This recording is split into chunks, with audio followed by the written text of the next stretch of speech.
પુષ્પોને અત્તરનું પદ પામવાને ઉકળતી કડાઈમાં ઉકળવું પડે છે ને થવા બાંસુરી વાંસના ટુકડાને આખા શરીરે વિંધાવવું પડે છે.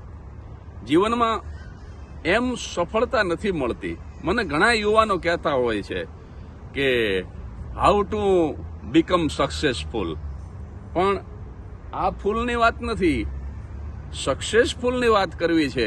પણ આપણે ફૂલિશ સાબિત ન થઈએ, ફૂલ એટલે મૂર્ખ સાબિત ન થઈએ, એવી રીતે તમને એક બે નાનકડી વાત આજે કરવી છે. અને એ પણ મેં ક્યાંય વાંચેલું છે, કોઈનું સાંભળેલું છે એવું નથી, મારા જાત અનુભવની વાત મારે તમને કરવી છે, યુવાન ભાઈ બહેનોને ખાસ. કારણ કે હવે વડીલોને કંઈ સફળ થવા જેવું છે નહીં, એ તો સફળ થઈ ચૂક્યા છે અને બાળકોને હજુ આ ચિંતા કરવાની જરૂર નથી. તો મારા યુવાન ભાઈ બહેનો, જીવનમાં કેવી રીતે સફળ થવું એના માટે અથી શરૂ થતા 5 વાક્યો આજે મારે તમને કહેવા છે. એમાંનું પહેલું વાક્ય કે અપેક્ષા મર્યાદિત રાખો. ઘણી વખત છે ને, અપેક્ષા જ દુઃખો સર્જે છે. Distance between reality and expectation, that means problem. તમારી વાસ્તવિકતા અને અપેક્ષા વચ્ચેનું અંતર જેટલું વધારે એટલો જીવનમાં પ્રોબ્લેમ મોટો. હું સૌ પ્રથમ વખત મારા કલાગુરુ પદ્મશ્રી શાહબુદ્દીન રાઠોડ સાહેબને 1994માં મળવા ગયો. થાનગઢની એકમાત્ર હાઈસ્કૂલના એ વખતે પ્રિન્સિપાલ હતા.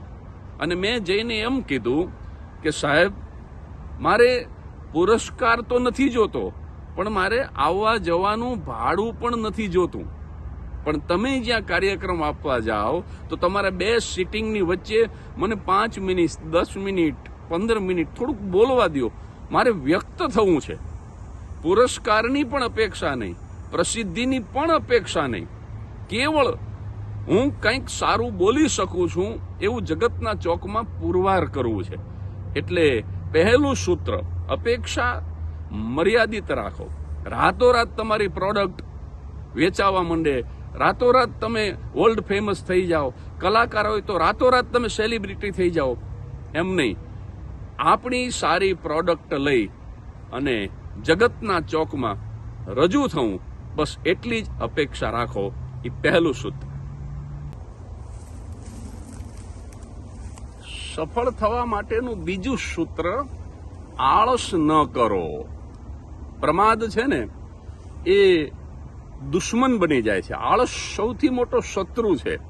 તમે જો વિદ્યાર્થી હોય તો પરીક્ષાની તૈયારી કરવામાં, અભ્યાસ કરવામાં આળસ ન કરો. તમે જો હાઉસવાઈફ હોય તો તમારા ગૃહ કાર્યની અંદર આળસ ન કરો.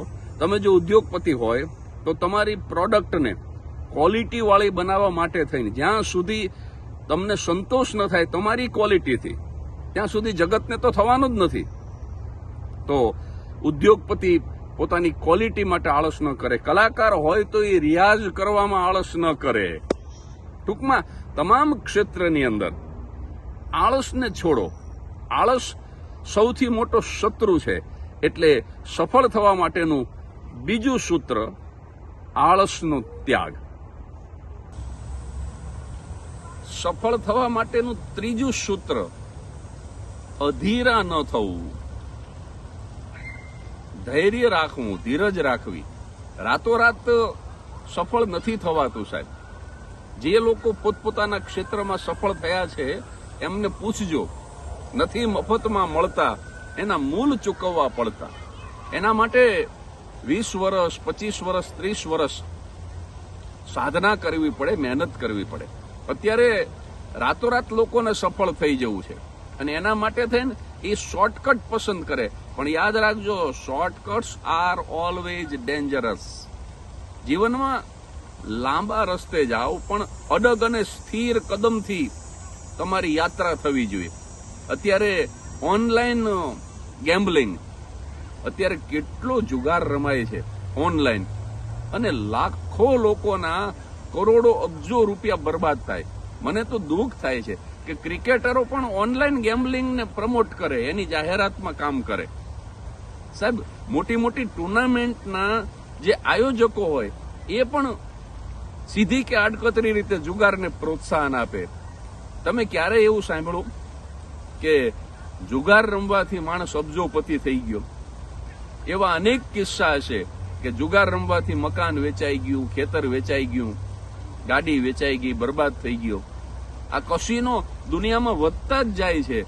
જો જુગાર રમવાથી માણસ જીતી જતો તો કસીનો વેચાઈ ન જાય. માણસ વેચાય છે, કસીનો નથી વેચાતા. એટલે હમણાં આ શ્રાવણ મહિનો આવશે એટલે જાણે આપણે ભક્તિ કરતા હોય એવા ભાવથી આખો શ્રાવણ મહિનો આ 52 પાનાની ગીતા ગુજરાતમાં અને સૌરાષ્ટ્રમાં બહેનોય લાગી પડશે. નહીં સાહેબ, શોર્ટકટ્સ આર ઓલવેઝ ડેન્જરસ. અધીરા ન થાઓ સફળતા મેળવવા માટે. એના માટે ખૂબ પ્રામાણિકતાથી પ્રયત્ન કરો. ટેક્સ ચોરી કરી અને રાતોરાત રૂપિયાવાળા ન થવાય. ભેળસેળ કરી પોતાની પ્રોડક્ટમાં. મને કહેતા દુઃખ થાય છે કે ઇન્ડિયાની અંદર અત્યારે કેન્સરનો રોગ જે ઝડપથી વધી રહ્યો છે. કોઈકે તો એમ કહ્યું છે કે 2030માં દરેક ઘરની અંદર ભારતમાં કેન્સરના પેશન્ટ હશે. અને એનું કારણ શું? તો આપણા ખાદ્ય પદાર્થોમાં થતી ભેળસેળ, આપણા અનાજની અંદર જે ફર્ટિલાઇઝર વાપરવામાં આવે છે. ગુજરાતના મહામહિમ રાજ્યપાલ આચાર્ય દેવવ્રત રાત દિવસ એની પાછળ કામ કરે છે. પ્રાકૃતિક ખેતી કઈ રીતે થઈ શકે એના માટે. કારણ કે આ ફર્ટિલાઇઝર, પછી આપણા ફૂડની અંદર ભેળસેળ, તો આ બધું જ શું બતાવે છે? આ બધું જ બતાવે છે કે પ્રામાણિકતા આપણે ગુમાવી ચૂક્યા છીએ, અથવા તો આપણે શોર્ટકટ દ્વારા સફળ થવા માંગીએ છીએ. એટલે ત્રીજું સૂત્ર છે, અધીરા ન થશો, ધૈર્યથી સફળતાની રાહ જુઓ. સફળ થવા માટેનું ચોથું સૂત્ર, અદેખાઈ છોડો. મોટામાં મોટી અને ઊંડામાં ઊંડી ખાઈ કોઈ હોય ને માણસને ગબડાવવા માટે, માણસનું ચારિત્ર ગબડાવવા માટે, તો એ ખાઈ છે અદેખાઈ. એ છે ઈર્ષા, જલન, મત્સર. તમારા ક્ષેત્રની અંદર કોઈ તમારા કરતા આગળ નીકળી ગયું તો એને વધાવો. સમાન ધર્મીને વધાવો. એની ઈર્ષા કરવાની જરૂર નથી.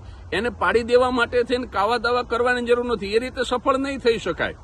આપણે શું કરીએ છીએ સાહેબ કે મારી લીટી લાંબી નથી થતી તો બીજાની લીટી ભૂંસો. નહીં, બીજાની લીટી ભૂંસવાની જરૂર નથી. તમારી લીટીને લાંબી કરો. અને એના માટે ઈર્ષા છોડવી પડશે, અદેખાઈ છોડવી પડશે. એટલે ચોથું સૂત્ર છે કે અદેખાઈ છોડો.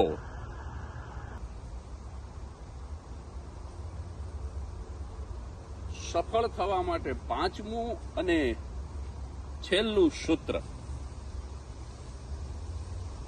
આત્મવિશ્વાસ ક્યારેય ન ગુમાવો. કોન્ફિડન્સ, સેલ્ફ કોન્ફિડન્સ ક્યારેય ન ગુમાવો. તમે એક નાનકડી વાત યાદ રાખો કે આવી મામૂલી બોલપેન બનાવવા વાળો ઉદ્યોગપતિ જો એટલી કેર કરતો હોય કે મારા કારખાનામાં રોજની 50,000 બોલપેન બને તો એ એક પણ બોલપેન રિજેક્ટ ન થવી જોઈએ, એવું એક મામૂલી બોલપેન બનાવવા વાળો જો એટલી ચોકસાઈ રાખતો હોય તો આ આવડી મોટી અને મોંઘામાં મોંઘી પ્રોડક્ટ આ વિશ્વની મનુષ્ય બનાવનાર ઈશ્વર એટલી તો તકેદારી રાખે કે એક પણ મનુષ્ય રિજેક્ટ ન થવો જોઈએ, નકામો ન જવો જોઈએ. અને એટલા માટે ઉપરવાળો દરેકની અંદર કાંઈક ને કાંઈક ટેલેન્ટ આપે જ, કાંઈક ને કાંઈક પ્રતિભા આપે જ. માત્ર તમારે અધીરા થયા વગર પ્રામાણિકતાપૂર્વક પૂરેપૂરી મહેનત કરીને, અપેક્ષા તમારી મર્યાદિત રાખીને, સમાન ધર્મીની ઈર્ષા કર્યા વગર પોતાની જાત ઉપર ભરોસો, વિશ્વાસ રાખવાની જરૂર છે. એક દિવસ જરૂર સફળતા મળશે. હું 1 રૂપિયાની 3 કોપી ઝેરોક્સ કાઢતો 1997 સુધી, 1997 સુધી.